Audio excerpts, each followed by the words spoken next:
d'avoir des On majorités. sent Marine Le Pen qui veut incarner une posture de responsabilité. Elle dit pas d'obstruction.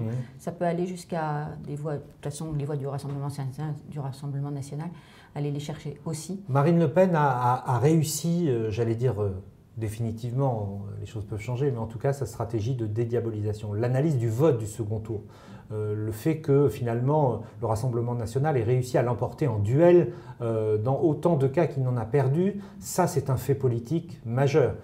Les 89 députés ont été, pour la quasi-totalité d'entre eux, vainqueurs en duel, ce qui était jusqu'à présent un blocage. Dans ce gain politique, il y a... mais maintenant c'est au pied du mur, maintenant c'est les actes qui vont compter. Et donc il va falloir trouver pour elle un équilibre entre, d'un côté, montrer que son opposition et son positionnement est crédible, et c'est pour ça que sa demande sur la Commission des finances est intéressante. Elle sait que la Commission des finances est, pour un de ses députés, un gage de crédibilité. Mais en même temps, la bataille pour le leadership de l'opposition va continuer. Et finalement, cette bataille pour le leadership de l'opposition n'est pas tranchée. Il y a eu...